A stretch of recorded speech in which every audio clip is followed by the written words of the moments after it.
Hi, we're going to get started. I hope everybody's had a chance to get some food. Thank you guys all for coming to our first career session of the year, our Executive Presence career session. My name is Brittany Miner. I am the co-chair of the Career Advisory Committee on SWAN DC. The goal of the Career Advisory Committee is to create events that benefit career progression and joint learning amongst ScienceBased alumni. So thank you guys all for being a part of this event and participating in that. We've had several events in the past, such as our negotiation skills workshop, our finding your voice workshop, speed networking, and many other sessions. We are planning on doing a leadership boot camp later on this year, where we'll be doing likely a half-day session touching on various different skills within leadership. So keep an eye out for that coming up soon. Tonight we have another really great event for you guys, all focused on executive presence. I think as women, a lot of us are always looking in the workplace to find ways to make sure that our opinions are heard and that we are making sure that we're ensuring that we're projecting confidence when we're speaking in the workplace. So hopefully with this event we'll come away with some good takeaways and some tips on how to do that and kind of practical ways that we can apply that in our everyday work. So we'll start with a workshop from Dr. Irvine Nugent and a Q&A session following that, and then we'll do a 10-minute break. And then come back and we'll have a panel of 4 ScienceBased alumni that will be joining us, and then a question and answer session following that. They all have significant experience with executive presence and body language in their various fields, so really looking forward to talking with them as well. So thank you guys again for being here. I'm going to pass the prole along to our SWAN DC co-chairs, Dara Iserson and Rachel Dunsmore, to talk a little bit more about SWAN and then introduce our speaker, Dr. Nugent. Thanks.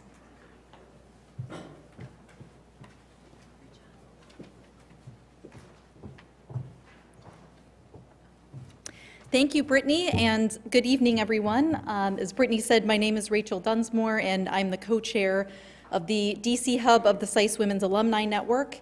And on behalf of the SWAN DC Leadership Committee, I'm thrilled to welcome you this evening to our skills session on executive presence.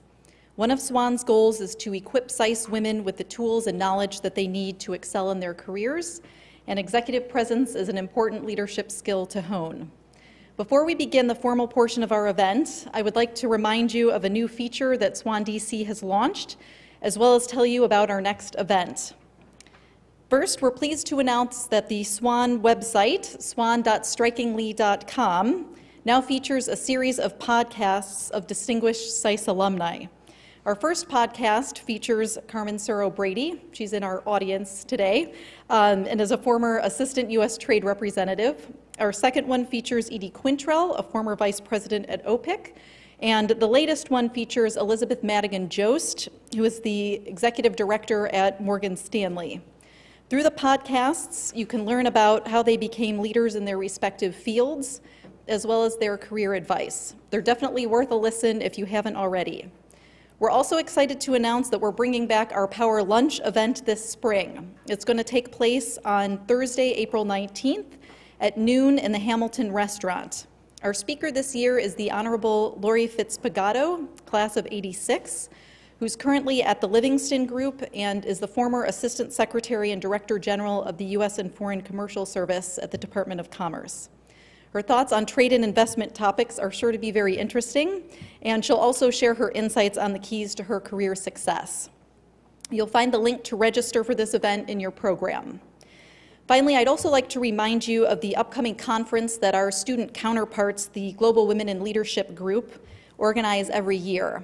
This year's theme is Marching into an Equal Future, and will feature panel discussions on fields in which women have traditionally been underrepresented, politics and armed conflict, as well as a development-focused panel on the meaning of women's empowerment in different cultural contexts.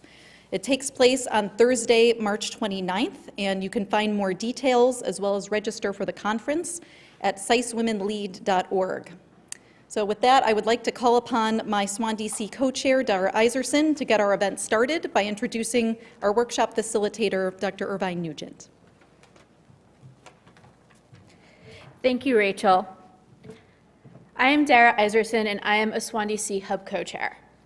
I am so pleased and humbled to be with you tonight and to have the chance to introduce our Executive President's Workshop Facilitator, Dr. Irvine Nugent, founder and CEO of Irvine Nugent Associates.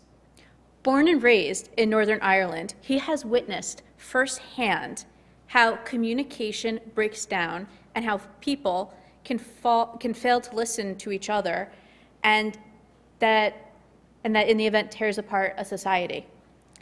He leverages this background and tools he developed via science-based research to train executives and emerging leaders to tap their emotional and nonverbal intelligence to build trust within their teams.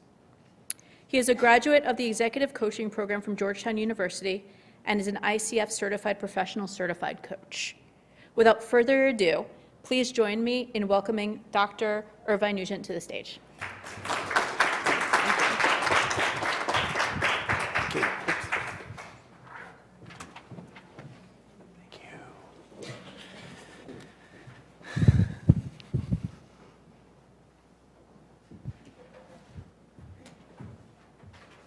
On March 30th, 1973, at about 8:35 in the evening, in Ballymagorry, a small, sleepy village in the western part of Northern Ireland, two masked IRA gunmen walked into the village's only pub, called the Ballymagorry Arms. They went straight to the front and they placed a firebomb on the counter. Looking at Brian, the owner, they said, "You have 10 minutes to clear this place before this goes off." Brian immediately ran into action. As the customers cleared, he ran upstairs to warn his wife and 4 daughters who were watching TV at the time. Finally, he went to the bedroom of his youngest child, his 6-year-old son, who was sleeping. He grabbed him from the bed, ran out the door, down the stairs, out the door, across the street to safety. He was relieved to see that his wife and 4 daughters were already there. Just then, a terrible explosion sounded and fire spread instantaneously throughout the building. Brian and his family watched while everything they own burned before their very eyes.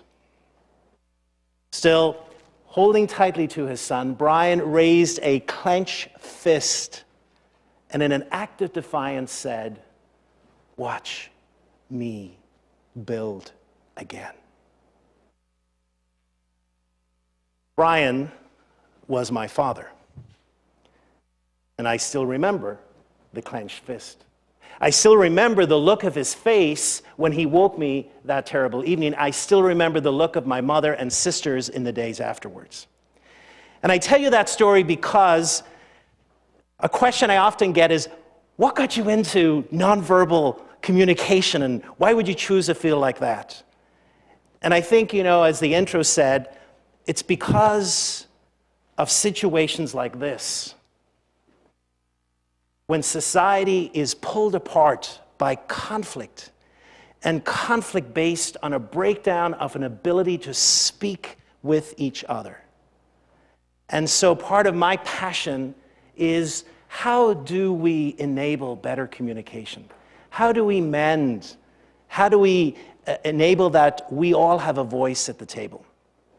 So tonight what I'd like to do is go over nonverbal communication and begin to look at some of its nuances. Now, I've only got a very short time, so I've got too much for the little time, but we'll make it through.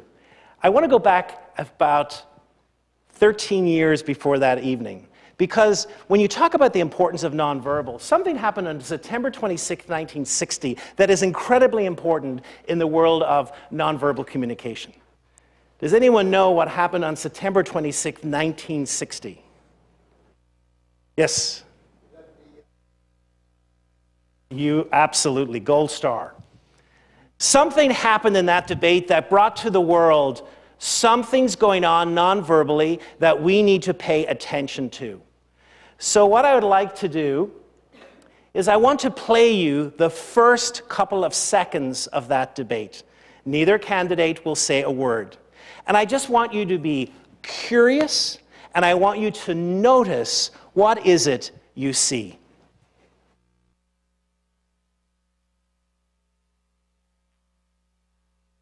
Good evening.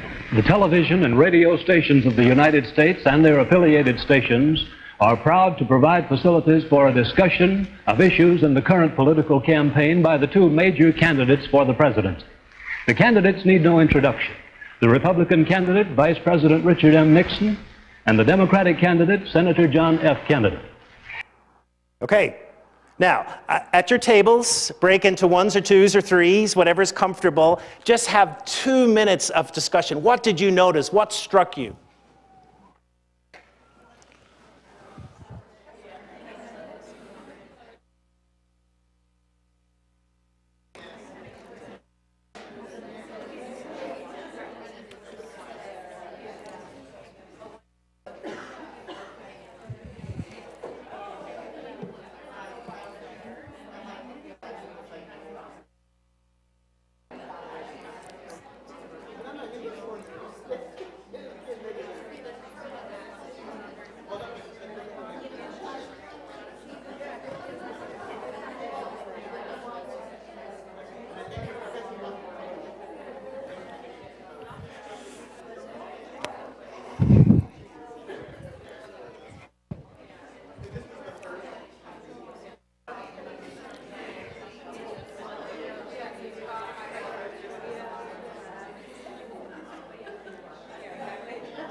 Okay, thank you.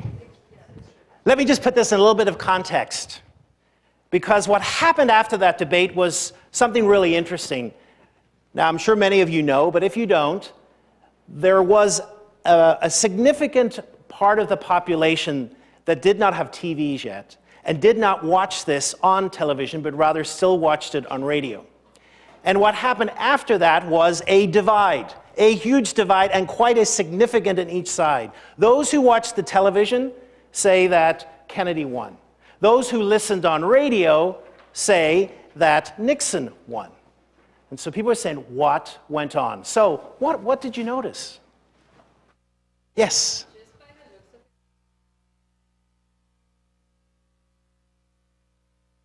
Okay. So that you're detecting like a nervousness in, yeah. Yeah, there's a little, yeah. Okay, anything else? Okay, yep.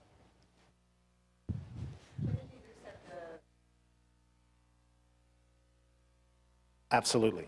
Anything else? Any groups?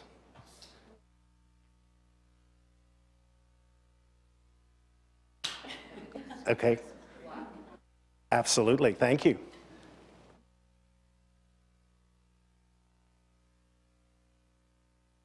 Yeah, okay. It is. So, and this is what people were picking up. People were picking up this. And let me just point a few things. Number one, this stance here is sometimes called the runner's stance. Whenever you are getting ready. And non-verbally, one of the things we communicate is, I don't want to be here. I want to get out. Okay? The second thing is, there's this, so we've picked up there's this frenetic nervousness about him, and part of that is with the hand here, and so this rubbing, this is what we call soothing behaviors. We'll get into this a little bit, and so it's a sign of nervousness and a sign of wanting to soothe yourself and make yourself comfortable. Second thing, the third thing, sorry, is the fist. And of course, fist for us, as someone's showing the fist, it's they're angry. Unless, what I did at the beginning with my father, but there's anger there, but it's directed anger. Here, it's just, there's something going on angry. And then the final thing, which also I think someone brought as well, is who's looking at who? Kennedy is straight ahead. And normally in our society, we look towards the alpha, who's in charge. And so in this point here, Nixon is deferring everything over to Kennedy. Now, those who know the back end of the story know that in the days preceding that, Nixon had fallen, injured his knee, and had been in the hospital and had received a huge amounts of antibiotics. Had lost weight. We had a comment there about the suit. He had lost 7 pounds in 11 days. And so he looked a little pasty. Now, that was not beyond his control, of course, and if it happened today, we would make sure that that wasn't seen. And this was so powerful. Do you know when the next presidential debate happened? After 1960? It was 16 years before the next televised debate, because no one wanted to risk that, and no one really knew what was going on. So we know from this that nonverbal has power. And when we talk about nonverbal, I just want to clarify just the first part of this. I want to get into a little bit, what do we mean when we talk about nonverbal? And then get into a little bit of looking at impressions and how our first impressions are determined. So nonverbal is made up of 3 things. The first is your body language, which of course is your facial expressions, your posture, your gestures. The second is the vocal tone. So it's not necessarily the words that you use, but rather the quality of the voice. And I know that Alison was here. Many of you saw Alison. That's one of her specialities, about vocal tone and the power of vocal tone. And then the third is ornaments. Our clothes, our hair, our jewelry, all of those give off meaning, or we get meaning from them. So what's really important is that in any conversation, there's this back and forth that's going on. It's kind of like an amazing ping pong match, you know, where everyone's going back and forth. And really what's happening with nonverbal communication is that in 30 minutes, 2 people can send over 800 nonverbal signals. And so often when it comes to conversations, we worry and we fret about the words we use. But if we're honest, we never really think about what nonverbal language am I using? How am I showing up? And so what I would like to suggest this evening is that how we show up nonverbally is just as important as words that we're using. Why? Because the research has shown when there is incongruency between the words that we use and the body language that backs it up, we are 12 to 13 times more likely to trust the nonverbals. So when we see a disconnect, then our mind goes, something is wrong, and more often than not, we'll trust what we're experiencing with the nonverbal.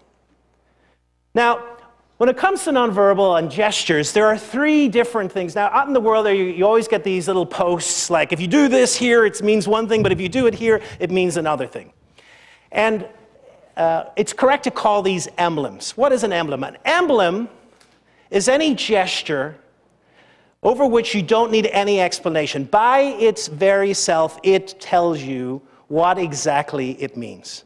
So in other words, if someone says to me, hey, Irvin, are you okay?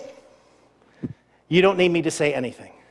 Except that if I do this in other countries, you'll know that that could be quite offensive. And that's the problem with emblems. Emblems are very culturally specific. They are not universal. This gesture means everything's okay. And even within groups, this can even take a deeper meaning.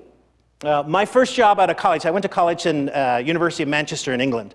And if you'd asked me when I was 12 or 13, what did I want to be when I grow up, I'd have said to you, I want to be an ambassador.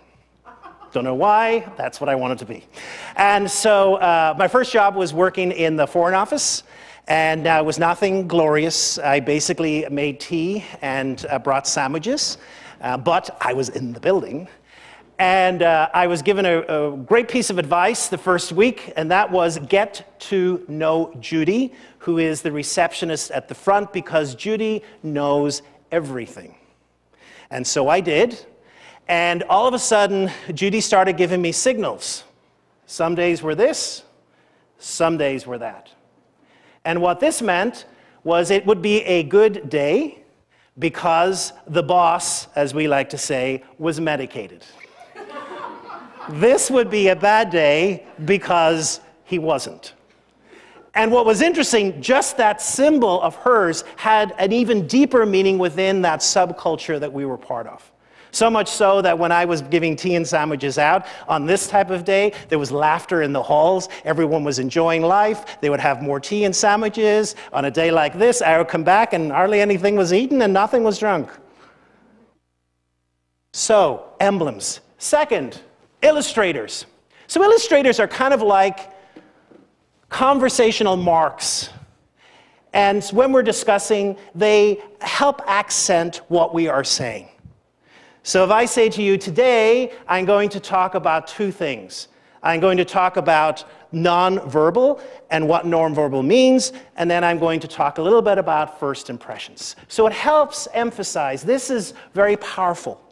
And it's not necessarily culturally specific, and we use it to emphasize our speech. And we know that people that use more illustrators tend to be heard more, and they tend to be thought of as experts more.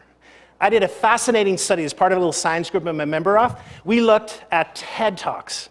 And we were wondering, why is it some TED Talks have 10 million views and some have 10,000 views?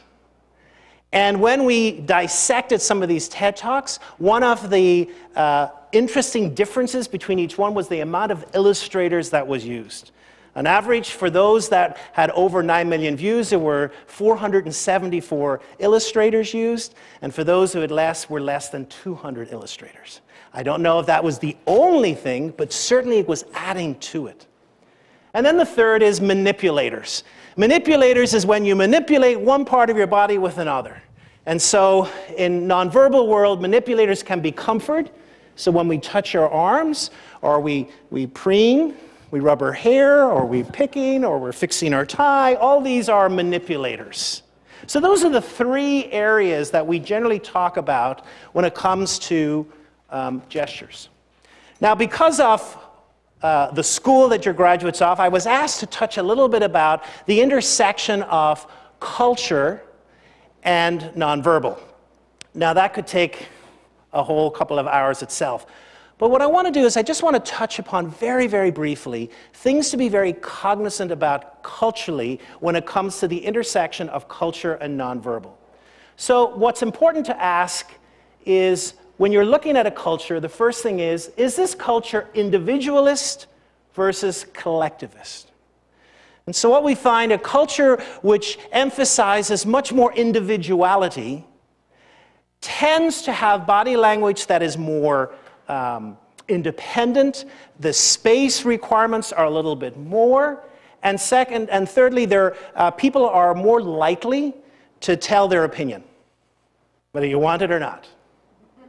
Whereas a more collectivist culture tends to emphasize the society, family, the unit over the individual, and therefore nonverbally how that is expressed sometimes is that we suppress signs that, for example, that we're angry at the family or we're angry at someone. Whereas in an individualist culture, it's shown. Interesting, the Paul Ekman, who is the scientist behind the discovery of universal, which I'm going to get into in a little minute, one of the experiments that he did is, do Japanese people show anger in the same facial expression as Western? And the answer is yes. However, there are display rules of when it is appropriate for that to be expressed. The actual facial expression itself is the same. However, if they're by themselves watching a movie, it will happen. But if they're in a group, it might be suppressed. So it's very interesting, the display rules that every culture has about what's appropriate and what's not appropriate. Second, immediate versus non-immediate. And what we hear is every society has its own rules about proxemics, and what we mean by that is the space that's required. And what happens is that some cultures are more immediate, meaning that you come closer and you touch. So in a 30-minute business meeting in Puerto Rico, I think the average amount of touching going on is 42 times. Whereas in Sweden, the average is 1, the handshake. Okay, so immediate, and actually there's even fascinating research about those in a more immediate context tend to use their smell and tend to use their hearing a little bit more, whereas those in non-immediate tend to emphasize the visual. Third, low power distance versus high power distance. How structured is the society? So society where there is a large distance between those in power and those not in power has body language that goes with that. And so what you'll see in high power distance cultures, there is a lot of deference depending on where you fall in the scale. And so the body language then will be much lower power, which we'll talk about a little bit later, and much more deferential. Fourth, high context versus low context. Some cultures will give you all the context. They will say everything you need to know. Other cultures are a little more subtle, and you have to read behind the lines. And so what you're given is very contextual. And then finally, feminine versus masculine. Some societies have a much more, and especially now there's more research being done in this in the last 5 or 6 years, and so they're much more androgynous. Gender roles are not as fixed, and therefore there's a lot more fluidity about that. And so therefore, for example, women in higher feminine societies can show body language of power and authority and equality and not be penalized for that. Whereas in high masculine societies, that still may cause issues. So how that intersection is incredibly powerful. Okay? Now, I wanted to reference that. So you do have this intersection, but there also is nonverbal, which is universal. And this was an amazing discovery. In the world of nonverbal, it's the eureka moment. Because up to this, the understanding was we are born, and as we are socialized and grow up, we look at our mother and our father, and we begin to copy some of the emotions that they're showing us, and that's how we learn emotional displays. And this man, Paul Ekman, who, if you've ever watched the program Lie to Me, he was the scientific advisor behind Lie to Me, and the program is loosely based on his life. But Paul Ekman actually, looking at the work of Darwin, who actually first came up with it, said, you know what, I think there are certain emotions which are universal. And so his research took him to the outer reaches of Papua New Guinea, and he was able to clarify that indeed there are 7 universal expressions, emotions, which are shown on our faces. Doesn't matter what culture you're from, doesn't matter what sex you are. And what are those? First one, what do you think that is? Disgust. Fear. Surprise. Anger. Happiness. Sadness. Well, interesting. This is the one that's often confused, but it's the most difficult, the most destructive. It's actually contempt. And there's been amazing research done by Dr. John Gottman and his Love Lab over in Seattle. He has literally followed thousands of couples, and one of the predictors of marriage breakup is the use of is seeing contempt in the faces that's not being addressed. He can predict just from watching a couple's interaction 90% reliability if they'll be divorced or not within 10 years with contempt. So these are the micro expressions. Now, I could spend a whole day going into them, and they are my passion. However, what's wonderful about them is, so there is within our the world of nonverbal these universals which truly help us. Now, micro expressions can either be displayed. So in other words, I'm happy, I want you to know I'm happy, and I show happiness. Or they can be squelched, meaning I don't want you to know, I'm angry at you, and so what happens is within 1/25 of a second, I can briefly show that, and then I catch myself. And if you're trained, which is possible to do, you can catch that micro expression. So you're giving yourself some more data to deal with the true emotional realities of another person. Okay. So when I look at nonverbal, I just wanted to throw this in. I love a science-based approach. There's a lot out there about if you do this, it means this. If you do that, it means this. And if you do this, it means that. And I always say, be careful. Just be careful. Because so often, and one of the things that annoys me in television, you know, where did I see it lately? Oh, the royal wedding.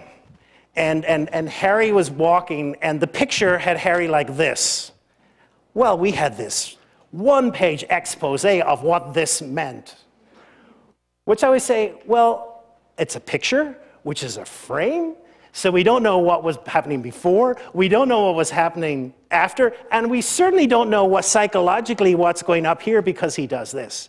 So I always say just be careful, and really ask good questions about what's this based on, and is it based on good science? And what I always try and do is make it tactical. So I could spend all day talking to you about scientific research, and you say, well, that's wonderful, Irvine, but I have to go to work tomorrow morning, and so far I haven't learned a single thing that's going to help me. So it has to be tactical and it has to be action-based. Okay, so I'm going to show you a scrambled word.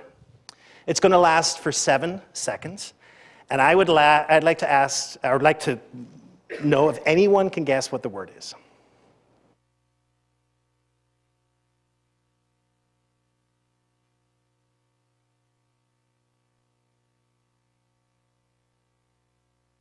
The only person remotely in the corner there, you're mumbling. Did you think you have it? Oh, I'm sorry. Yeah, just unscramble the word and just tell me what that word is. Serendipitous. I love that. I wouldn't know how to spell that, so I don't know if I'd have that or not.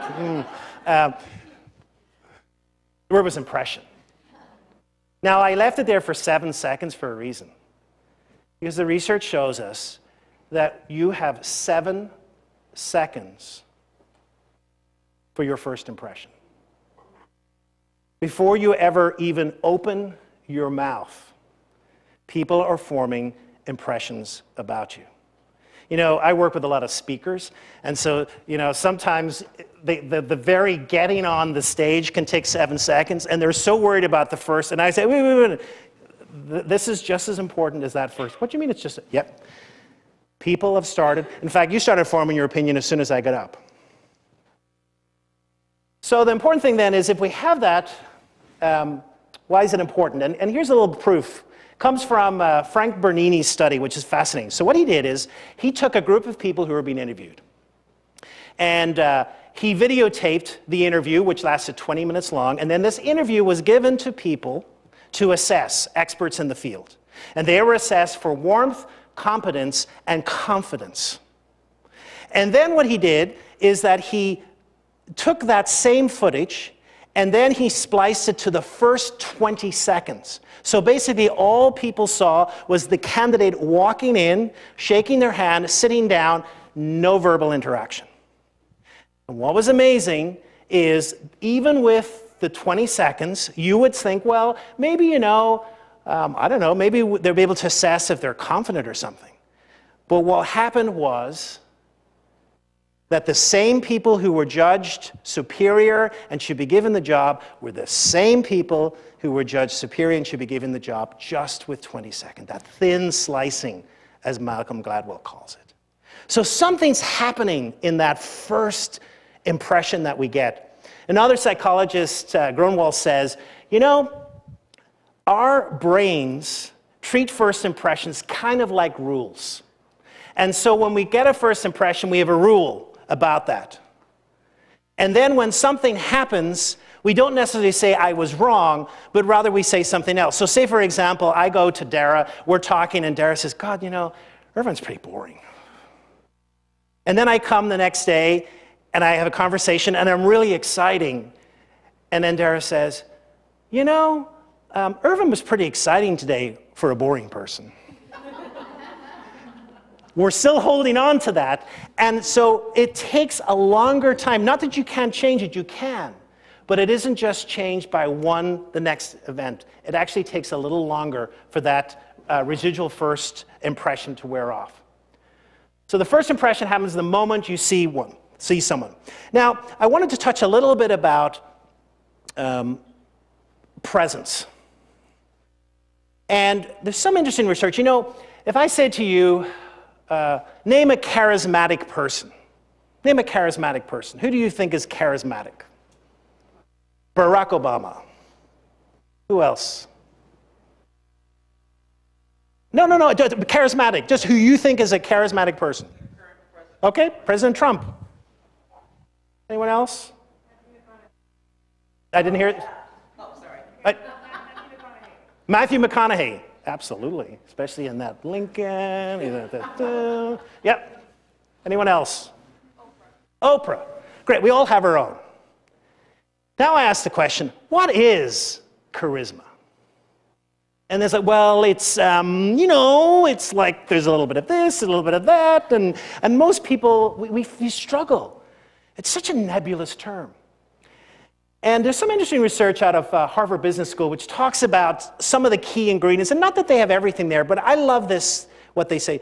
There is what they say, there's the presence of warmth and the presence of competence. And it's very interesting that those two elements are incredibly important when we meet someone. When we meet someone, our mind is asking certain questions. Are you friendly? Are you likable? Are you trustworthy? And of course, this goes back to our primitive beginnings, you know, our caveman and woman days. You know, are you friend or foe? Am I going to like you? Or do you come as friend or are you coming as foe? And then the second thing is, are you capable? Are you dependable? Are you powerful? Because it's okay if you're friendly, but are you someone I should know? Are you connected? Are you powerful? Do you know what you're talking about? And so this balance goes on, and what we find in highly charismatic people, not always, but most of the time, they have blended both of these. Now, what's interesting is, I think, if you just look at that, and you were pretty honest with yourself, I think you probably know where you are in the scale. I mean, I know I tend to go more towards the warmth. I'm atypical as a man, okay? And most women will tend to veer towards warmth. Most men will veer towards most competence. Not always, I'm making generalizations here. The important thing to realize is that this is not set.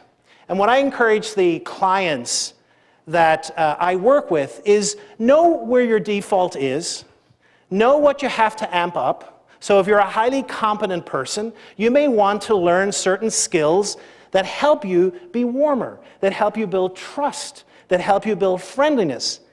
And that can be both nonverbal and verbal. And know the context. So if you are a highly warm person, that way may well suit you in a networking event, but it may not suit you in a negotiation. You may want to amp up your competence. So know the context, know the situation, know your default, and then play with those two things. And tonight I want to talk a little bit about warmth and competence when it comes to first introductions. So there we are. We're in a scale, and know where you are in the scale, and that charisma seems to be in the sweet spot. Now, there's also chemicals involved. I love chemicals. So there are two things that you are trying to evoke whenever you meet with someone. You're trying to, first of all, dopamine is incredibly important. Dopamine is the neurotransmitter released when we experience pleasure or rewards. So if I go to one of you and I say, I have a gift for you, I've just released a whole load of dopamine, okay? And so people want to feel that pleasure of rewards. Why is that important? What's important when it comes to impressions and presence is the research from John Medina, who looked a lot at dopamine. So it makes our interactions more pleasurable. When someone does something in conversation or we notice something about them, all of a sudden we snap out of autopilot and we go, whoa, that was interesting. And then we create this mental marker. I need to remember this person. And so the quality of your presence, the quality of the interactions can really help you stand out. I work with, do some workshops on that, on some first liners, good openings, and we get creative and we think, what are some good openings? Like, because let's face it, most of our conversations, they're so boring. It's like, hi, how are you? I'm fine. And we go on autopilot. We are an autopilot. Whereas, hey, how are you? Great. What's your personal passion project at the moment? Whoa, that's different. And you can have all these different questions which really help those interactions. The second chemical is oxytocin. Oxytocin is a neurotransmitter that is found to connect us. So it's also called the cuddle or the hug hormone. Whenever we feel connected with another person, we find an increased presence of oxytocin. And so part of our challenge to be memorable and to be present is to increase both dopamine and oxytocin. And what's great about it is the research of Peter Kirsch, who says that increased social cognition and trust. When someone is able to evoke or increase our oxytocin, one of the things that happens is that we feel more trusting towards them. You're going to see this in a little bit when we talk about introductions. It also, for people that have anxiety and social anxiety about networks and being around with people as well, when people train to kind of produce oxytocin within themselves, it can really help reduce some of that stress. So, let's go on to first introductions. Got a question. What part of the body do you notice first when someone walks into the room? So hands up those who thinks it's the mouth. The hands? The mouth? Got a few. Hands? Okay. Eyes? Feet? Looks like the eyes have it. That's like the house that comes, the eyes have it. It is the hands. And the speculation, again, it goes back to our caveman days, cavewoman days. Are you friend or foe? Do you have something in your hand? I need to know. I watched E.T. Like 3 weeks ago. Oh, I hadn't seen it for like years. And it got me thinking, like, you ever see those alien movies? They always say, we come in peace, we come in peace. It's always, the hands are showing. I'm not here to harm you. And so our hands are trust indicators. Whenever we first meet someone, the hands and the ability to see hands are incredibly important. So much so that in some research in the criminal justice world, they have found that defendants who put their hands underneath the table throughout the trial are considered by the jury to be more sneaky, untruthful, and deceitful. The question is, where are we placing our hands? And so our hands need to be visible. Now, if I started talking like this, and I was having a wonderful conversation with you, and I was just, shooting the breeze and talking and talking and talking, there comes a point after about 12 seconds where your amygdala in your brain starts sending out warning signals, something's wrong. I need to see his hands. This is disturbing me. And then all of a sudden I'll go, well now, and you go, oh, okay. And so therefore, the placement of our hands are incredibly important above the desk. How many, I have 4 sisters. And I remember my mother would say, young ladies should always keep their hands underneath the desk.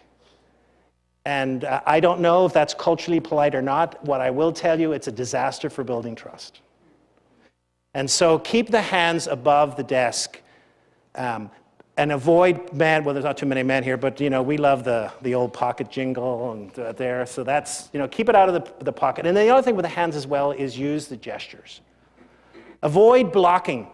When we are nervous, there is something very primitive about opening. We are the only mammal that exposes our internal organs. And so therefore, when we are nervous, instinctively, we will attempt to protect ourselves. And so when we are uncomfortable, we will block ourselves. Now, we can block ourselves like this, we can block ourselves like this, we can block ourselves all different types. Or we can use purses, we can use iPads, we can use anything. This is blocking. And the problem with blocking is it's preventing us being truly open. Trust, I can be trusted.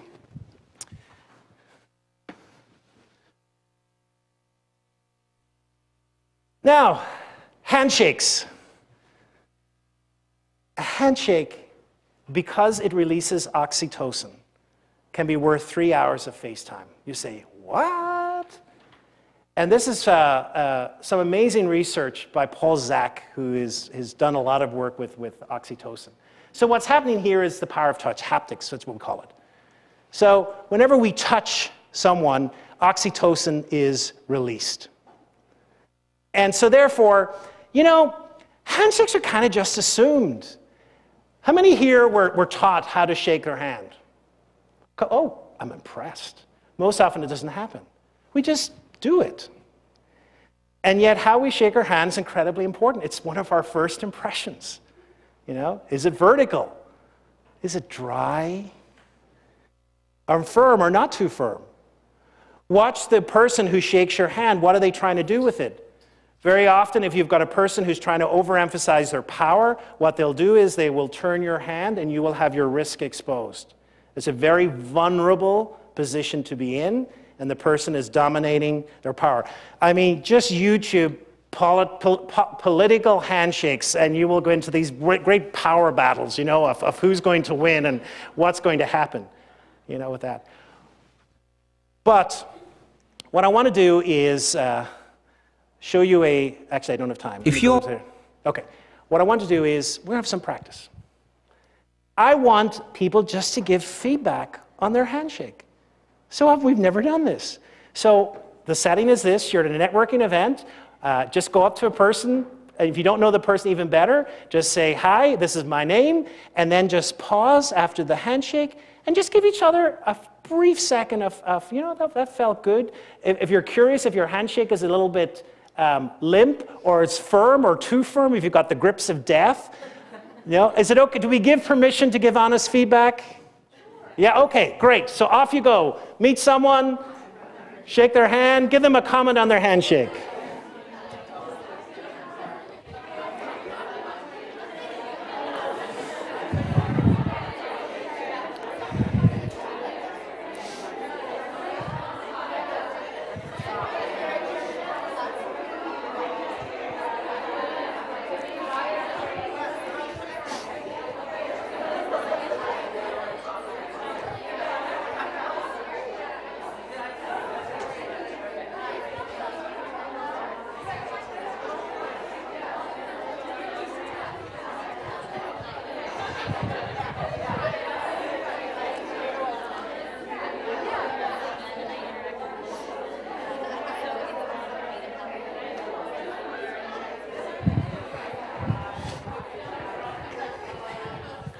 Okay.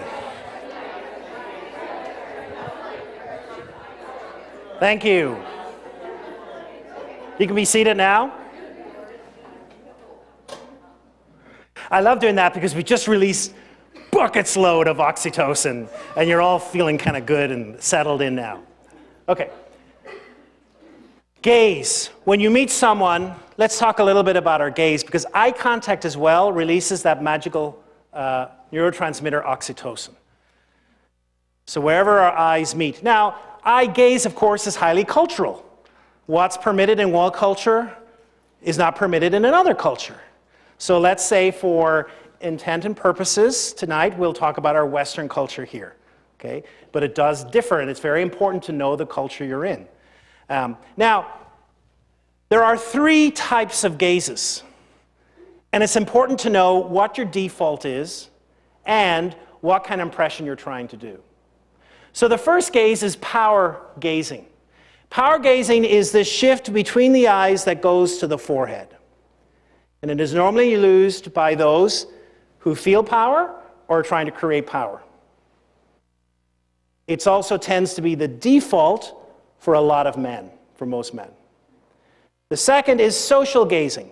Social gazing is from the eyes down to the mouth and back up again. This tends to be gazing that happens in conversations. It's much more friendly. It's much more approachable. And it tends to be the default for most women. And the third is intimate gazing. Eye, not the chest, suprasternal notch here, not the breasts. And this is the more intimate. And so if you want to know someone's intentions, it's very good to look at where are they gazing. What's really important is to know your default. My default is social. Again, I'm atypical as a man, but my default is social. And I have had to learn that in high-stakes negotiations, etc., that I know a difference when I come in and I practice more power gazing, something I've had to learn. And so know what that, kind of, if you get a safe person you can practice with and say, what do you notice? And know what your default is. Most people already know what their default is. How many people here think they know what their default is? Yeah, most of you kind of not sure. Okay. And then the, what amount of eye contact, I always ask, what amount of eye cost is like, no one looks at someone's eyes, 100% of the time because that's just creepy, okay? So there's this balance. In our culture, it's about 60 to 70% of the time, okay? In Japan, that's not the case, okay? And where say in Japan, where we would look would be totally different, more towards the neck, okay? But in our culture, it's that, because most people, in a conversation, you look away when you're answering a question, etc. But try and see where you're at in the spectrum. And if you want to increase connection, etc., and you fall at the avoidant, then it's something to work with. I work a lot in the scientific community, and this becomes an issue of avoidant gazing. And so we work a lot in how do you increase eye contact to increase trust. Okay, and then the last thing I want to touch upon is the stance, on our normal stance that we come in. So Harvard Business School did an interesting study. They wanted people to make a 5-minute presentation. And they asked some people just to prepare, and some people to use power body language in their preparation. What was interesting was that those who used nothing, one would have thought maybe their presence, the power body language, the presence would have been better. What was interesting was that those who used power language in preparation were considered to have better overall performance, higher ability, and speaker presence. So what are we talking about? Power, when it comes to body language, is how much space do you take up? The more powerful you feel, the more space you will occupy. The less powerful you feel, the less space you will take up. When you move from feeling confident to lacking confidence, what happens is you begin to lose space. So the thing is then, how much space are you taking up? And look at some of these examples. Now look at this. This is our obsession. And it is the worst thing you can do before a meeting. How many of us, before a meeting, want to catch that last email? And what happens? Woof. And what are we doing? We're going into low power. I always advise clients, I was actually with a client about 2 months ago who had a very important interview. I say, get the Wall Street Journal, not the digital, get the actual paper, and read it before an interview, because it naturally brings you to expansive. So low power. High power is expansive. It claims territory. Head is held high, the arms are wide, the shoulders are back, the chest is open. So what we want to do, of course, is now, you can't come into a meeting looking like, hello, I'm here. I'm very high power today, because, that's just socially aggressive. But in your office, preferably, if there are no windows, or at least you can do that before. And so I always say, so use that for 2 or 3 minutes before your meeting to build some confidence. And then what we have to do is find your launch stance. So the launch stance is that happy medium between social aggression and feeling like a turtle with the head down, to something that's comfortable, open, the shoulders are down, the head is up, we have visible hands, because that communicates confidence. Now, if you're trying to get into your launch stance, I don't have time to do it, but what I'd love to do is for you to set up your iPhone, to take a movie of yourself at a distance where you can see your body. And then what I want you to do is, I want you to close your eyes, and I want you to think of the proudest moment of your life. I want you to go into that experience. What did you feel like? What were some of the things you heard? What are some of the emotions you felt? And just be there. And then I want you to look at that, because that, more often than not, will show you your launch stance. That, more often than not, will be you showing some pride. That, more often than not, will you showing all of these things. And it's a great way. I'll actually do that in person with people, and they are amazed at the difference. So how we prepare for meetings is incredibly important, because it impacts how we show up in that first impression. Now, so pre-power pouring, do your thing. Play some music, have some fun, dance, jive, do what you want. Get yourself pumped up, and then do the launch stance. So we've looked at our hands, our eyes, and we've also looked at our stance. And just one final thing then is fronting. Be careful, where your body is placed when you are looking at another person. So when someone looks you straight on and is perfectly directed towards you, we see them as more trustworthy, open-minded, sympathetic. Interesting, we did some research for an organization with networking. And beforehand, we asked people, how many people here, when you talk to someone, you are fully engaged with them and you are pointed directly at them? And about 95% of people said, absolutely, I am. And then when we taped the networking and we showed them afterwards and what was happening, of course, they were angled, and there was all types of angling going around. And what happens is our feet are little nasty things, because our feet tell the truth. And more often than not, that if you're in a conversation, sometimes the feet will be towards the bar or towards the food, indicating, I really want to escape here, and I want some food and drink, or else towards the exit, get me out of here. So just be aware of, am I fully planted and engaged? So, the 4 things to think about when you're making a first impression or you're going into a meeting: fronting, what stance are you using, what gazing are you using, and then finally, and last but not least, is that first one, which is the touching and the handshake. Thank you.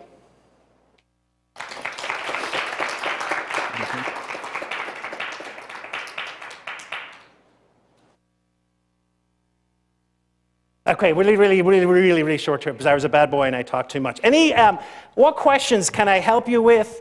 If I can't answer them, I promise you read. That was the other thing. There's a bibliography sent out. If there's something you're curious about or whatever, feel free to email me. If you're looking for a resource or whatever, I'm more than happy to continue the conversation. But does anyone have any questions? What questions would be helpful for you? Yes?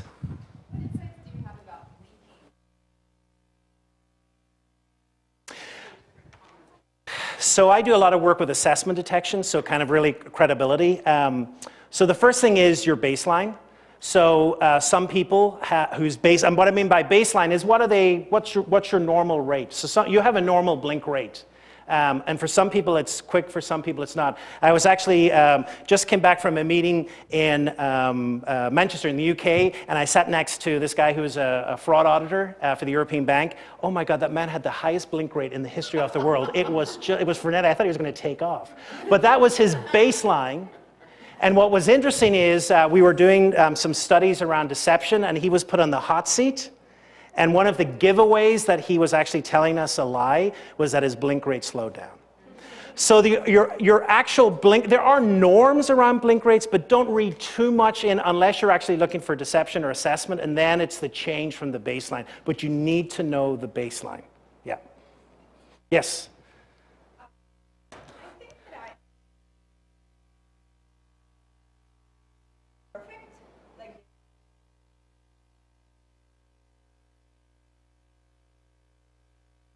Yeah?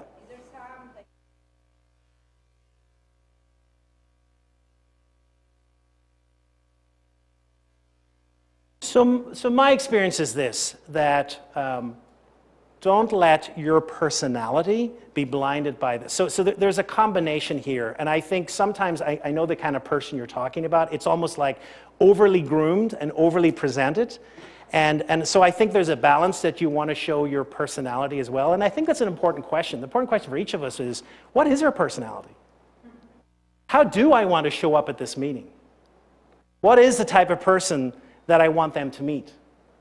Because sometimes I think, and that's for the coach coming out of me, at times, I don't think we ask those questions. This can be very superficial if it's not integrated into what is my passion, how do I want to show up, what's my belief about engagement, am I excited about this? So kind of, the way you go in a golf game and you go for a golf lesson, you go out and you're 10 times worse because you've had a lesson, because you're focusing on all those things. So the thing is, focus on some of those things, but I think those deeper questions are important as well, because I think what you're really touching on there is authenticity. Yeah, and what you're not seeing, or at least what you're not experiencing from those, is you're not experiencing authenticity. And authenticity can be perfect and not perfect. Yes?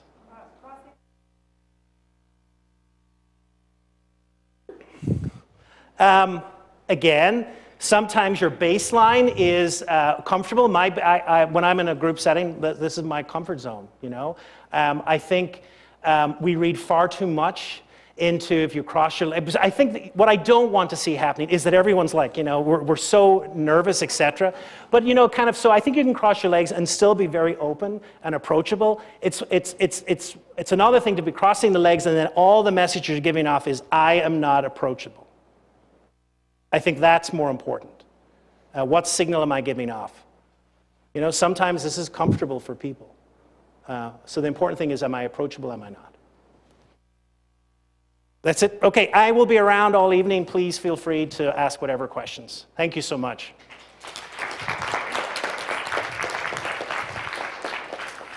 Well, yeah, thank you very much, Dr. Irvine. I think we had some really good tips about illustrators and nonverbal signaling, so thank you very much for that. We're going to take a quick 8-minute break. So feel free to go back and get more food, and then just be back here around 7:45, and we'll start with our panel. Thanks. Is that what you caught? That's what I caught. All right, everyone. Our panelists are getting settled. If you could make your way back to your seats.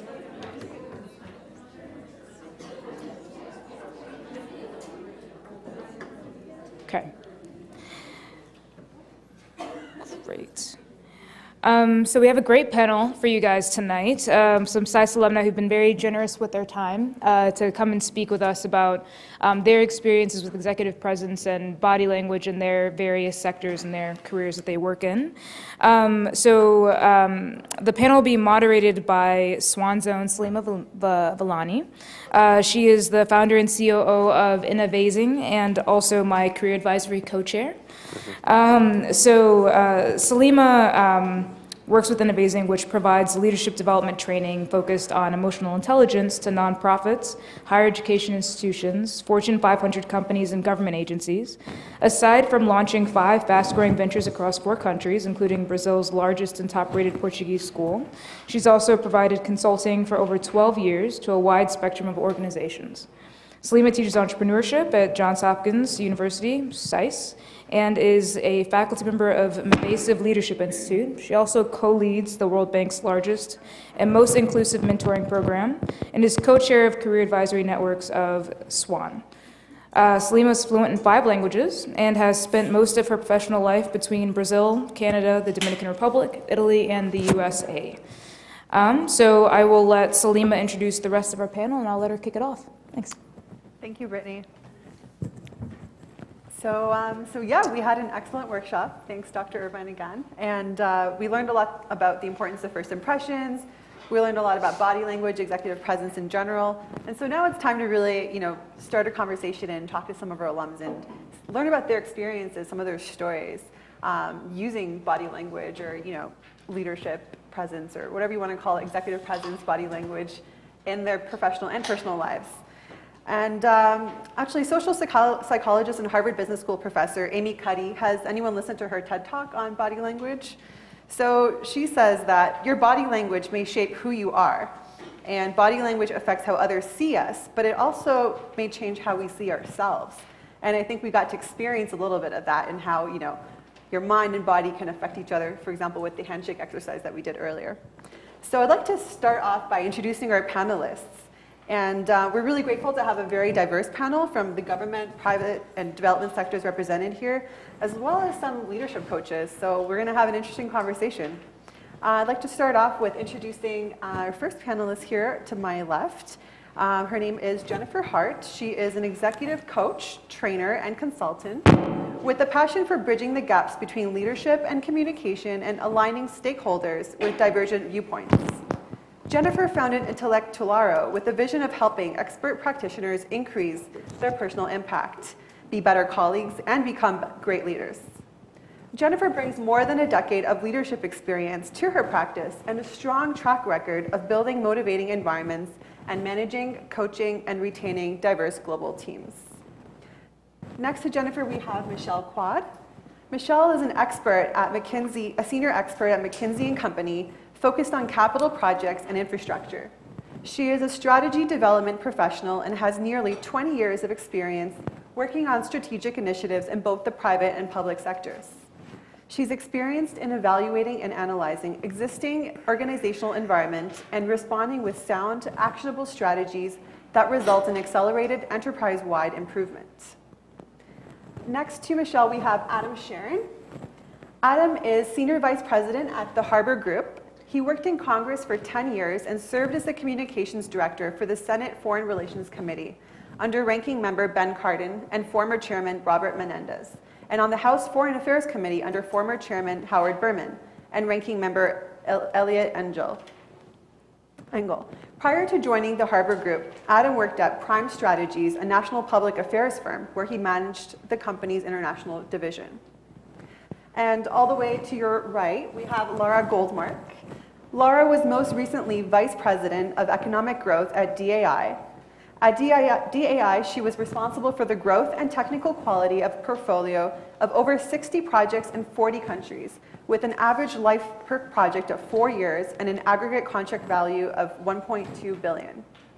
Earlier in her career, Ms. Goldmark founded and directed DAI Brazil, served as Chief of Party for USAID Morocco's Improving the Business Climate Program, and led DAI's private sector development practice. She has served as an adjunct professor at Columbia University and Johns Hopkins School for Advanced International Studies, here SICE, and faculty at the Springfield Center in International Training in Glasgow, Scotland. So we're going to introduce our first question today, and it's really about why body language has been important throughout the course of their careers, why it matters. And we'd like to start off with Jennifer to talk about an experience where you or someone you know used nonverbal communication successfully or unsuccessfully in a tough situation, and what was the outcome?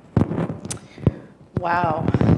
This question sort of fascinated me because as I look back through my career, I never really recognized how important body language was in everything I did. My first lesson was, I actually started out as a speechwriter. And I learned a hard, painful lesson. When you write a warm, enthusiastic speech for someone who sounds like a robot, that is one bad speech. So in my 20s, I learned very quickly that how things were said was just as important, if not more important, than what was being said. I later applied that in my own career in several different ways. What I found most valuable is to look at body language as sort of a clue, look for cues, look to see where I need to meet people in their space. And it's something I found very empowering, rather than coming in with an image of how am I going to project myself. It's knowing where I'm going to meet people and what I need to balance, and looking at it as tweaking as opposed to imposing is something that served me well throughout my career. Thank you. Would anyone else like to share? I just have to say the elephant in the room, which is it is really hard to come up on stage after hearing about nonverbal communication and like to sit here and like, I just had to say that.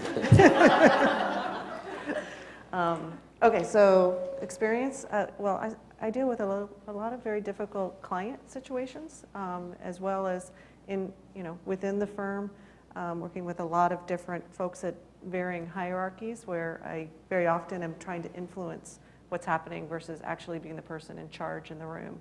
And in the influencing, I definitely use the nonverbal cues to figure out where people are and kind of how are they reacting to what's being said, and then use those observations to figure out how do I either after a conversation, maybe it's a difficult conversation, come in and address that and say, actually be kind of direct about addressing what did I see happening? You seem to find that a bit uncomfortable. Is there something about that was giving you concern? Or recognize if they're very excited about something and being able to pick that up as a point of conversation and to get them motivated. And then using, I tend to use a lot where I position myself in a room, more when I know that it's going to be a difficult situation. I'm very aware of where I'm going to position myself in the room and who I need to position myself next to.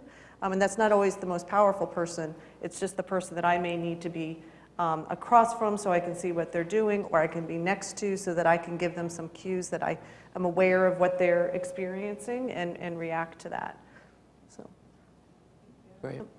Well, for me, I've lost my voice a little bit, so excuse me for that one. It's so interesting because in the roles that I've had, you're advising a principal, let's say a U.S. senator, who will appear on Meet the Press or will be surrounded by 20 reporters. And that's a very stressful place to be. And as a communications director, you're focused on message, what he or she is saying, maybe crafting a perfect soundbite, which will win the day in terms of the coverage and the news stories that will follow. And to be candid, I mean, we've talked about this, the active thought of body language wasn't necessarily a part of that dialogue because you're so hyper aware and concerned with what comes out of the person's mouth and making sure it's the right thing. And if it's not the right thing, how do you put it back in, which is sort of impossible to do.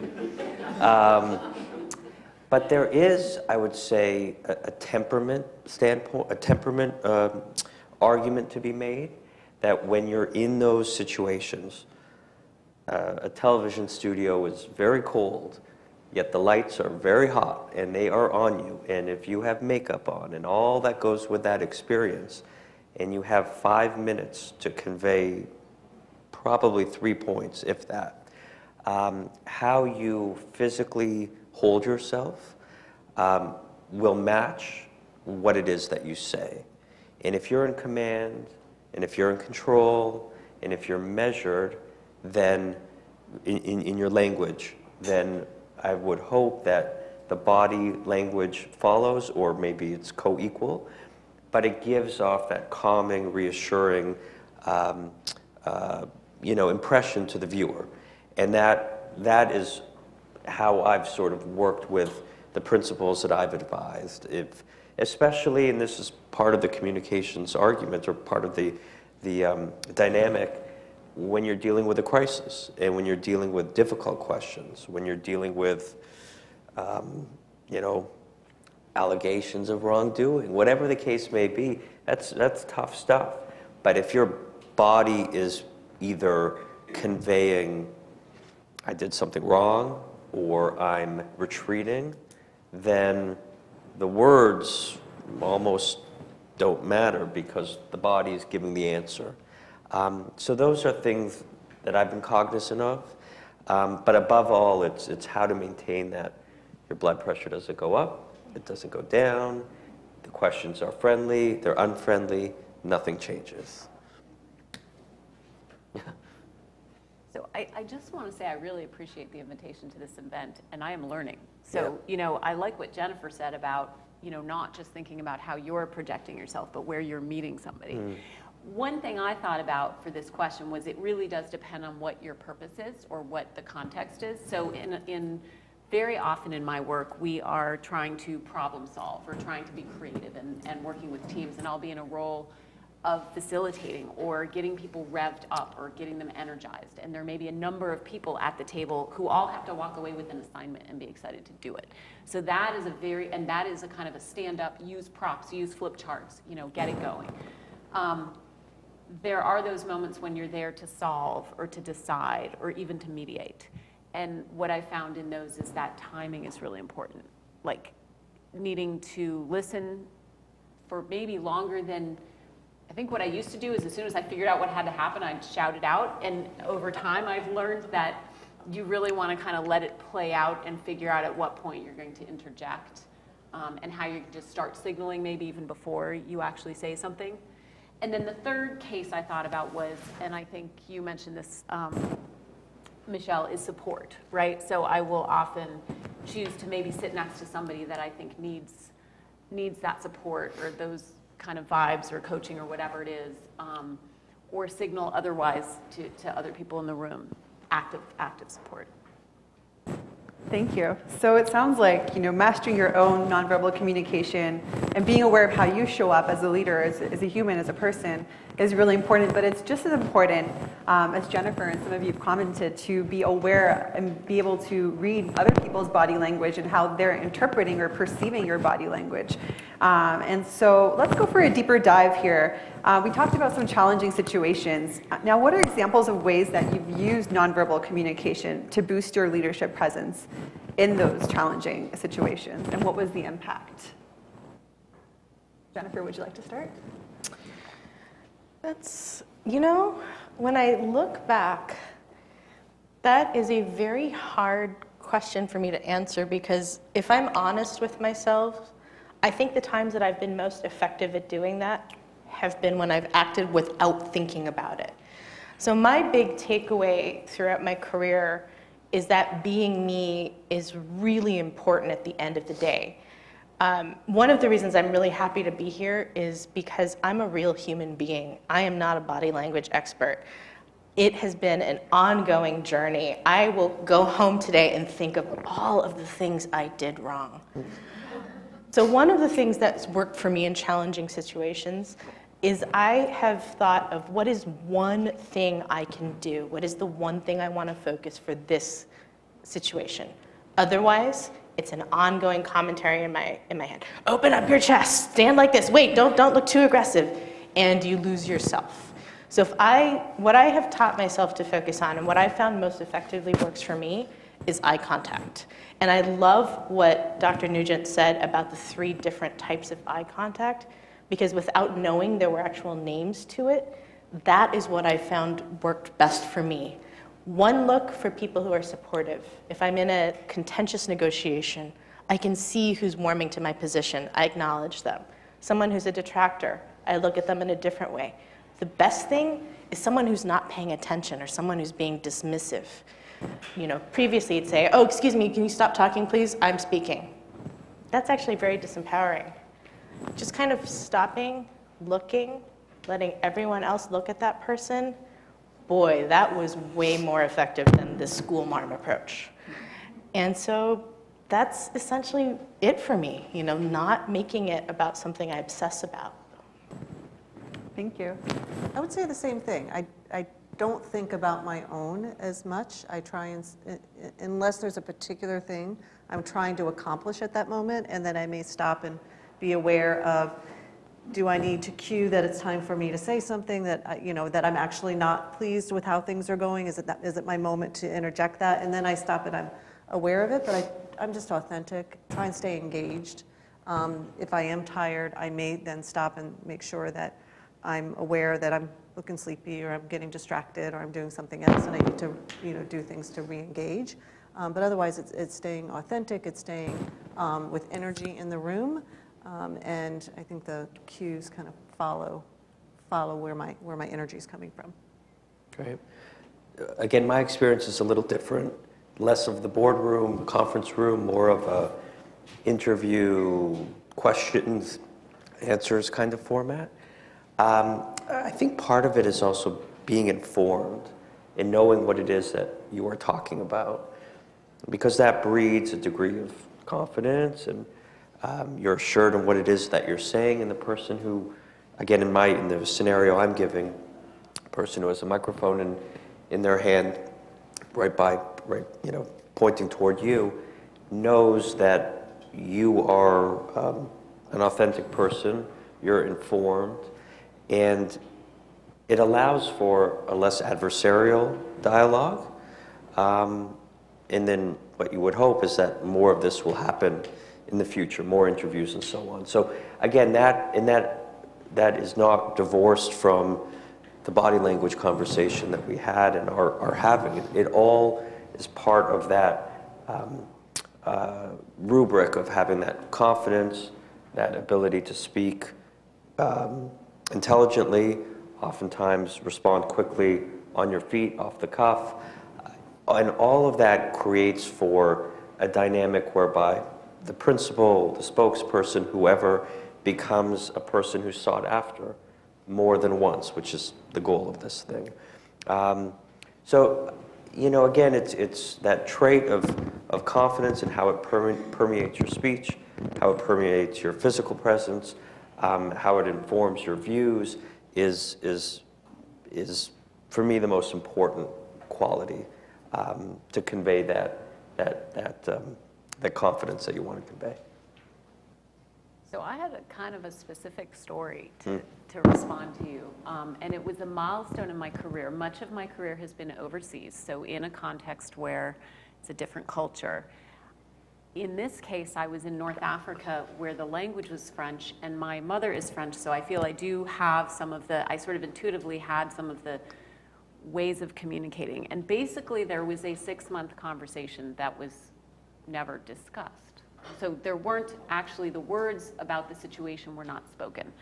The situation was that there was an inappropriate relationship between 2 people on my team. And I figured out what I had to do and not do about it, and one person was not reporting to the other, so I didn't actually have to do anything about it.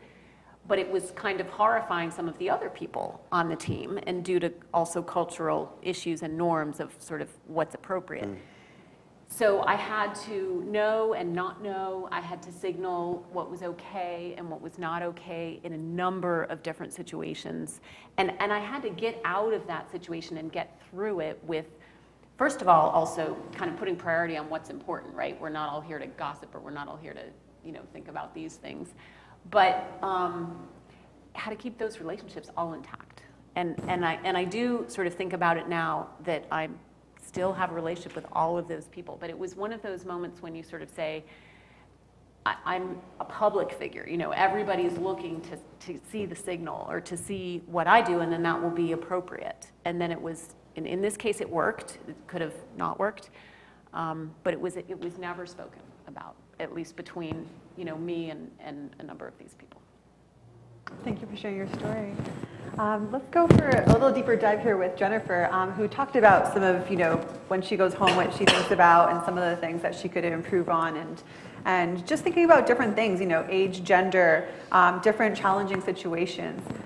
Jennifer, we talked a little bit about earlier before today about the recovery and how do you really recover, since, as I mentioned earlier, and as we learned in the workshop earlier, that the mind and body, it's really interesting how you can actually influence your mind through your body, but it's really both ways, and it's a cycle. So maybe, Jennifer, could you speak a little bit about that recovery when we are in a challenging situation and need to recover? Sure. One of the things that has been most valuable for me is to know my own triggers.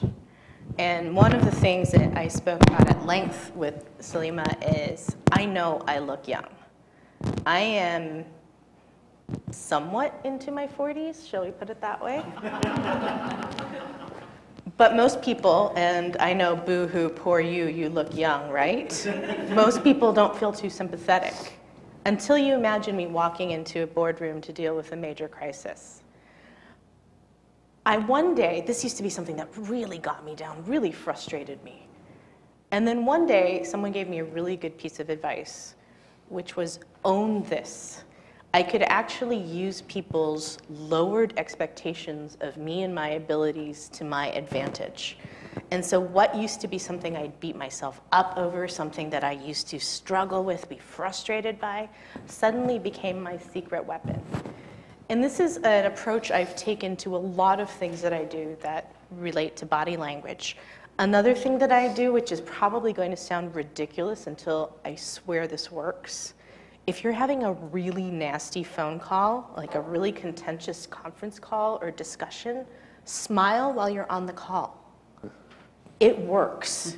You'll feel like a complete moron, especially if someone walks in and wonders why you're grinning like an idiot.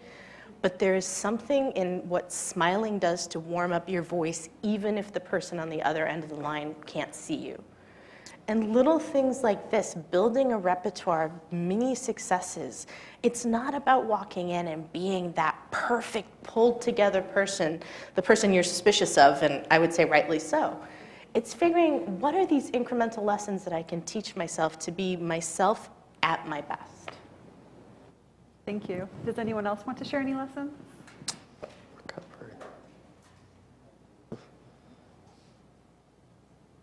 I have a quick one, which I think might be interesting for some. So this past year has been extremely stressful. And at one point, my husband was telling me that I was moody, like up and down. And I had a really interesting conversation with my mother-in-law recently, who's been the president of the university, had held several, executive positions. And she said actually that it is normal. So after you experience a moment like what Jennifer was talking about with her conference call, or a tense moment or a moment when you might feel attacked, it is normal later for there to be some compensating reaction where you might cry or you might. And so once I understood that, I felt much better about it. It was like, oh no, I'm not just,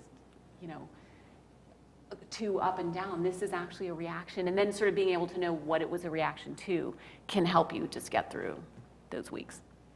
Thank you. So we're going to move on to another question, which is going to talk a little bit more about, we're going to go deeper into the cultural context and cultural awareness. And we learned a little bit during the workshop, but just because we're all Scicers, I think it will be a really interesting conversation. But cultural differences in body language are vast. There's tons of books dedicated to just hand gestures. And good examples of cultural differences in body language are the use of eye contact, how far apart people should be when they're talking, as we saw earlier, which we call proxemics, and the amount of physical contact that is preferred between people. And as SciSe alums, or as humans, culture plays a huge role. So our next question is, what are some of the lessons you've learned around using or interpreting nonverbal communication in different cultural contexts? So we'd first like to have Laura start off with that, given her experience. I mean, I think my big story was the one I told about, the French, and it's called le non-dit, the things that are not said, and how much is not said. So that really kind of awakened me. Another one was in Brazil early in my career. So I just remember, I was right out of SciSe, and there were a lot of, even some people I think I knew from SciSe that were bankers, and they were flying down to negotiate. And they said, yeah, we're at the table and we're talking about these deals, but it's not, really going. And they would sort of explain what happened, and I'd be like, that was a no. But they didn't hear a no. This is sort of American, come, put your cards on the table, discuss it. And they said they would want to discuss it more. And it was like, that was another one. And then the last one, I think most recently, was in Mozambique, where I've been working this past year. I realized at one point how much I had to tone it down. So I have grown up as a woman thinking I should hurt myself, or I should, speak more. And here I was, at a table, the only non-African, and realizing that I had to tone it way down and make sure that the other people were being heard, and that they had, not only that, they had a lot more to say and a lot more knowledge of the situation. But even knowledge or not knowledge, it was about respecting their voice. And there were a couple of people who were even especially shy and quiet that just really, it was so important to make sure they were heard. So being able to switch channels, go to the low channel, it's really important. Thank you. Jennifer, would you like to add to that? Sure. So there's 3 points I would make in this area. I think the first point, which is really important, and I got some humble pie lessons from this, is you can learn, you can be passionate about cultures, you can study them, but at the end of the day, individuals are individuals. And in US culture, there are introverts that need to be drawn out in the same way that your average high context culture person. There are very passionate people in these cultures where you assume people are more deferential and quiet. And so boxing in people can be a very dangerous thing to do, and they will see it and they will react to it. The second point that I would make is under stress, all of these learnings go out the window. One of the things that I always knew, I'm half Chinese, my mother's Chinese. I grew up half of my life in China. I know that in China, when people are uncomfortable, they smile. But when I'm trying to figure out how to keep an office open when we're supposed to lay off 2/3 of the team, and people are there grinning at me, let me tell you, all that knowledge flew out of my head. I started yelling. It wasn't pretty. So be aware of this fact, be forgiving of yourself, but also share with the people, I apologize, I'm under stress, I'm not angry with you. And you could just see them relax. You could see me relax as we sort of realized we're in this together. And that was the final point that I wanted to make. As we sort of navigate, as hard as we're finding it to display our own leadership presence, to navigate the world of body language, guess what? So is everyone else. One of the most funny exercises I ever did with a group of executives from around the world was say, let's all get together in small groups and figure out a universally non-threatening, non-rude, non-culturally offensive way to gesture to make a point. Nothing worked. Everything offended some obscure person or population, or just looked kind of, to use your word, creepy, like this sort of weird come hither knuckle point.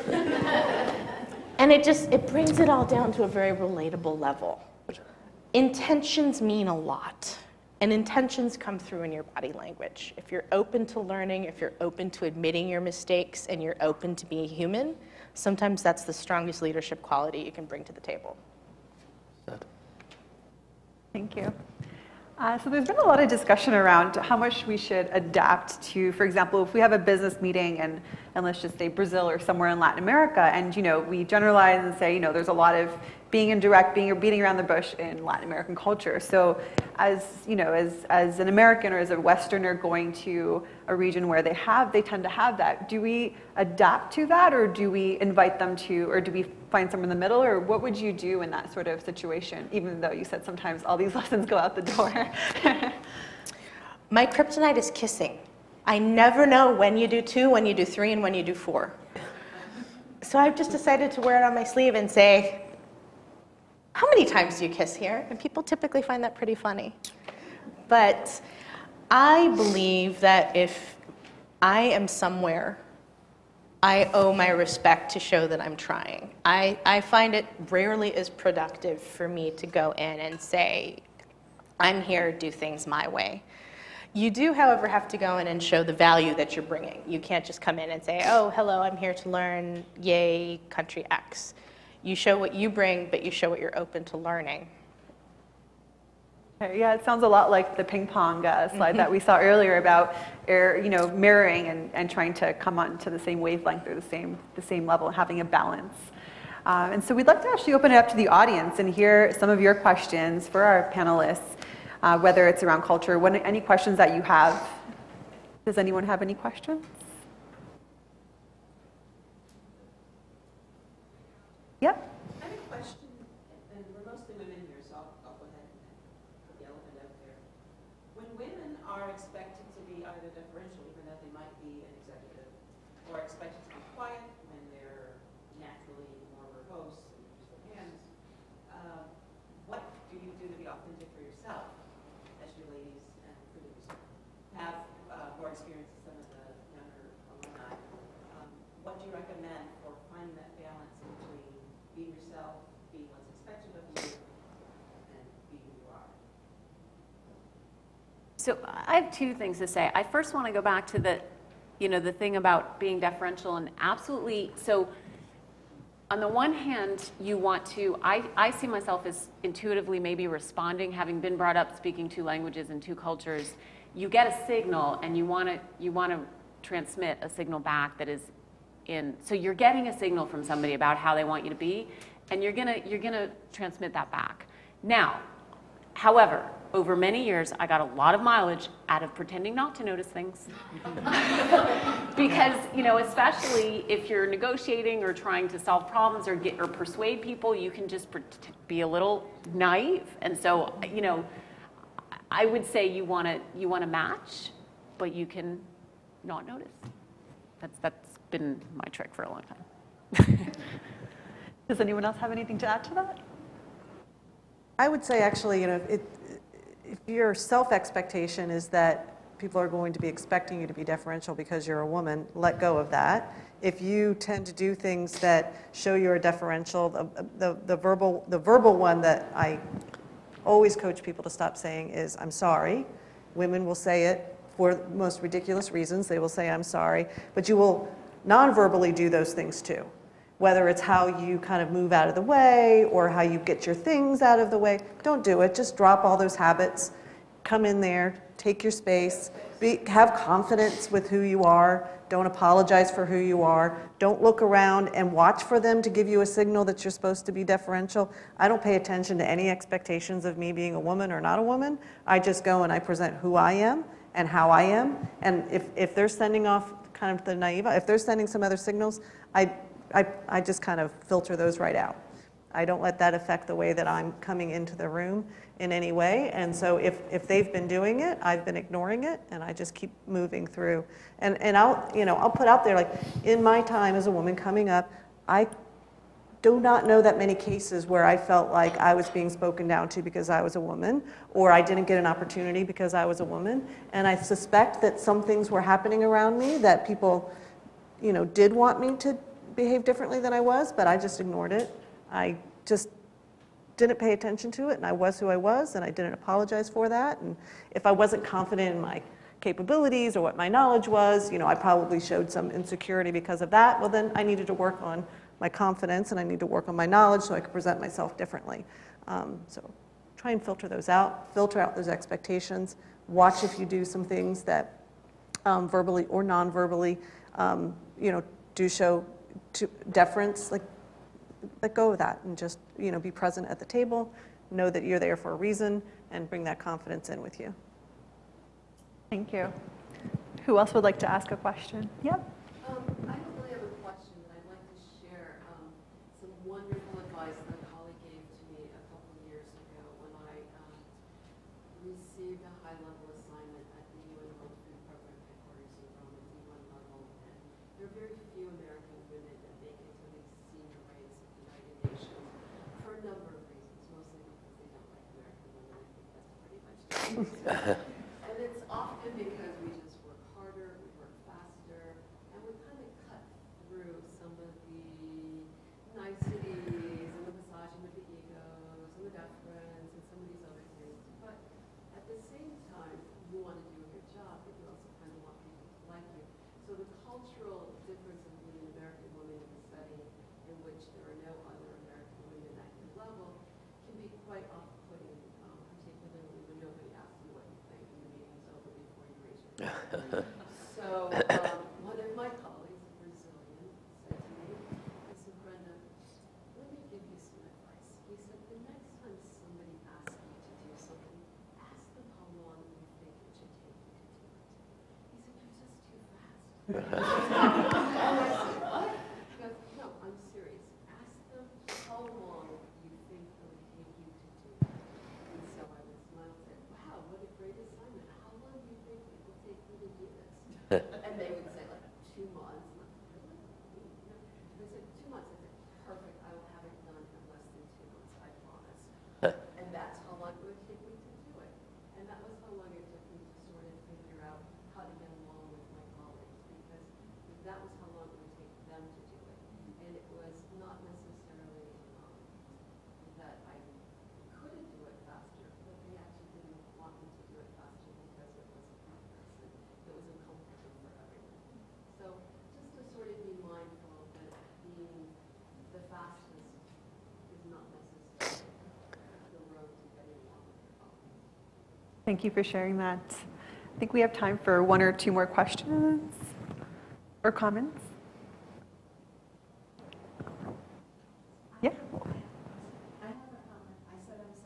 I tell people to stop saying I'm sorry. I also think that, and I've had a lot of people give me a lot of advice over the years, to not wait, for me anyway, in my environment, to not wait for someone to ask me what I think. Because I think in some settings maybe you do have to do that. But I've learned in my environment, I don't always express what I think. It depends on the circumstances and as I read things in this situation. But sometimes people will say, look, you know, we need to know what she thinks, but not always. And I figure that if I'm there, I'm being paid to be there for a reason. And it's up here, and I'm going to express it. So, and although I might express it outside of the meeting, in a smaller group, it depends, you know, it depends what the scenario is. But anyway, in addition to not saying, I'm sorry, don't wait for people to ask you anything, unless you think that that's going to really rock the situation. Thank you. Yep. My question is for Adam.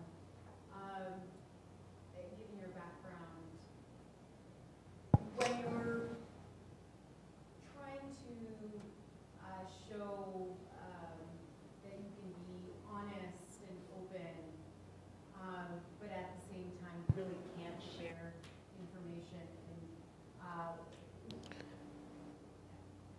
I assume your body would be giving all these signs that you're being dishonest or not, or holding back information.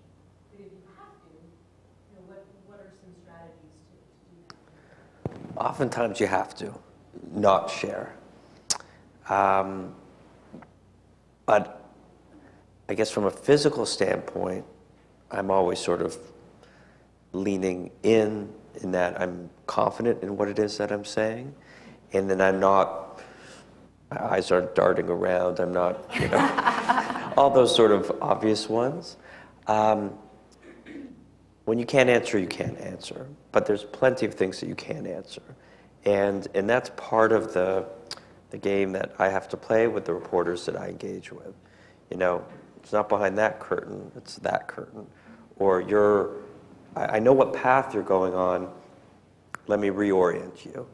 And whatever subtle things you can do while being honest, truthful, transparent, with integrity is what I've found to be the effective tools to sort of be graceful in how you get out of those questions on issues you don't really want to talk about. But again, it all comes down to those qualities of knowing, confidence, leaning into the answer, and that counts for a lot. That counts for a lot. Anyone else?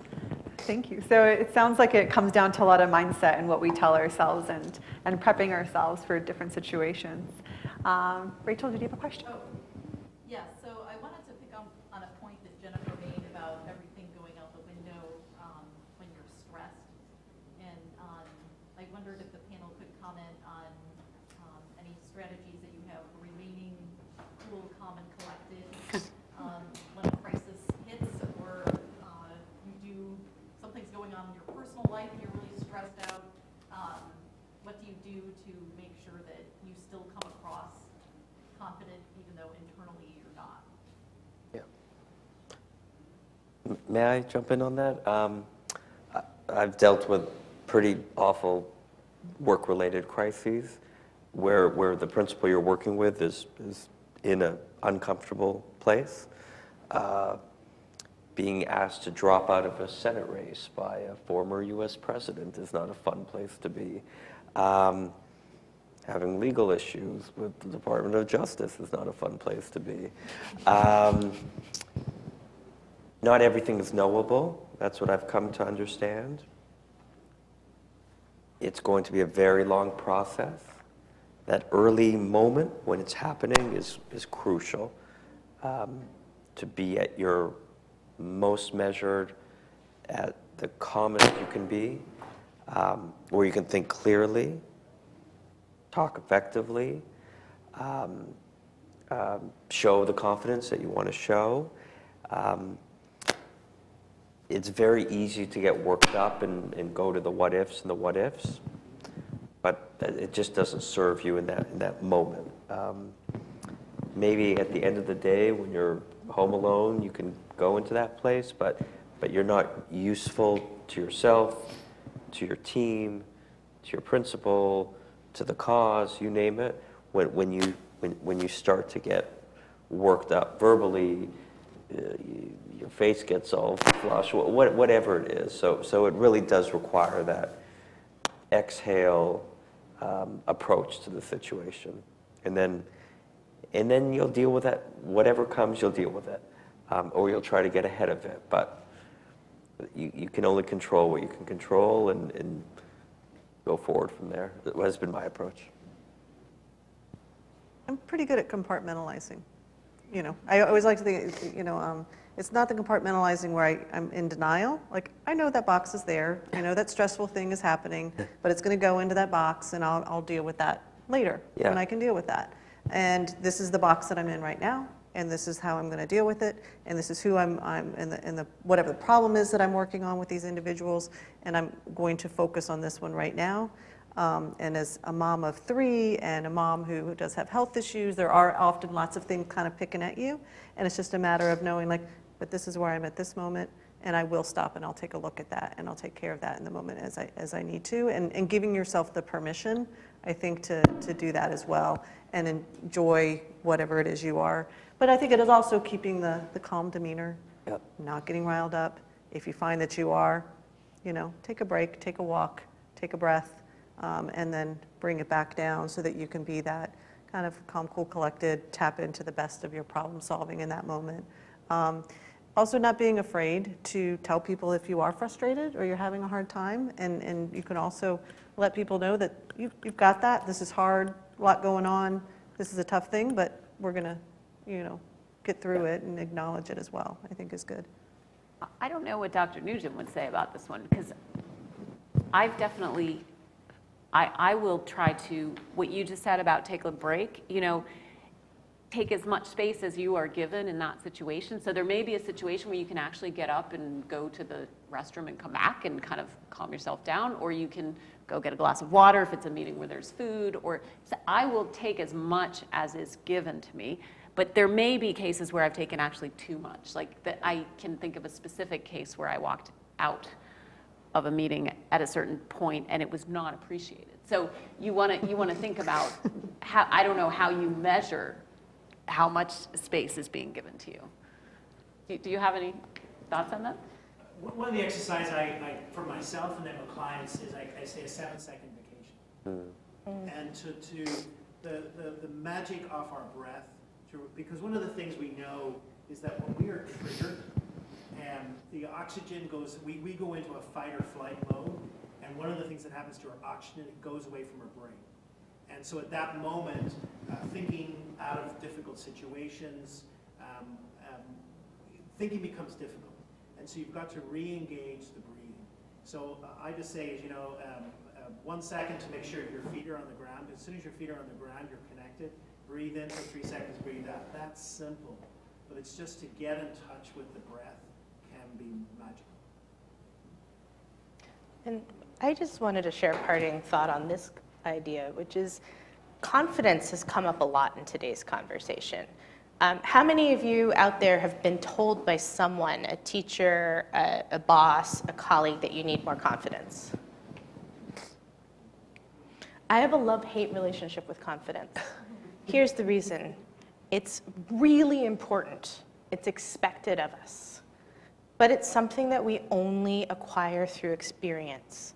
What I've come to value more than confidence is courage. So in a situation like this, where lots of unknowns are being thrown at you, you may not be confident, but you can make the decision to be courageous. And with that decision to be courageous, there's a sense of empowerment and a sense of I can do this and a sense that this may work, this may not work, but I'm at least stepping up to the plate. And that's what I would encourage everyone to think about. You may not always be confident, but you can always choose to act with courage. Thank you. It sounds a bit like what Amy Cuddy says in her TED Talk, that don't fake it till you make it, fake it till you become it. So it's kind of pretending and prepping yourself in a way that your mind can then, work with your body and then also work back with your mind in a way. So it's an interesting cycle. We have time for one more question. Yep.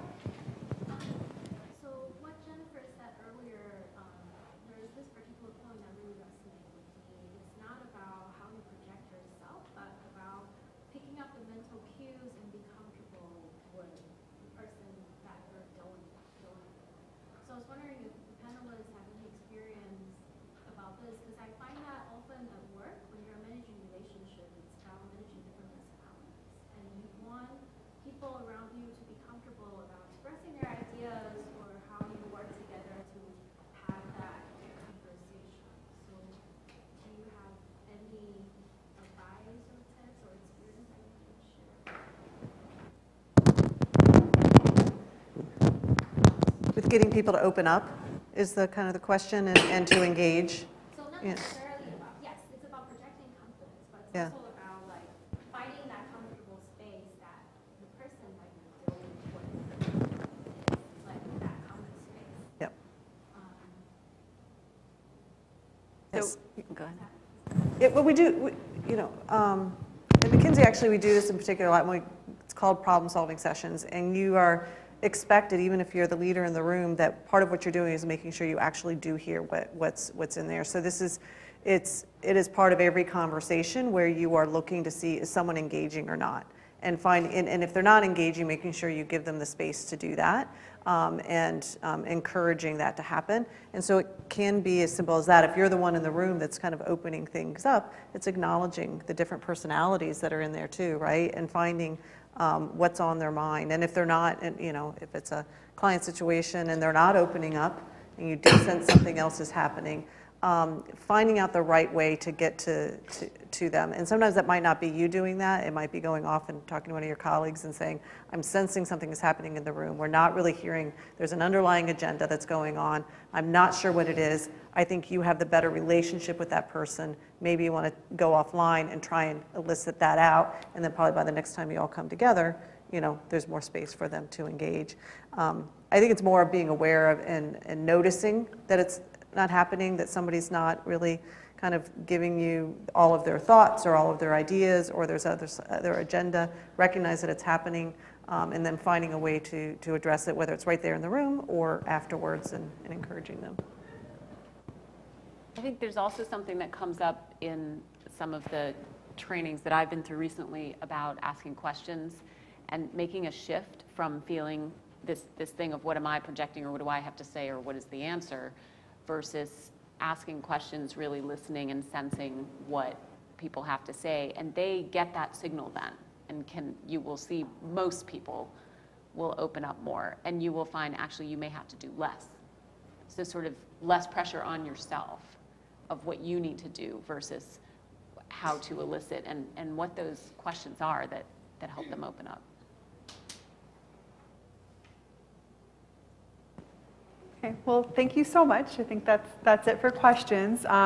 We've learned a lot. Thank you so much to all our panelists and even to the audience for your words of wisdom.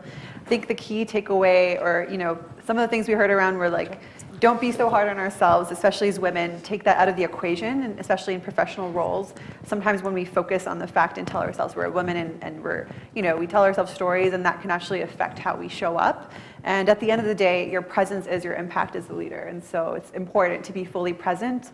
And as we mentioned several times, especially here, Jennifer saying, just be yourself, and we're human. So that's most important. Let's give a round of applause to the panelists.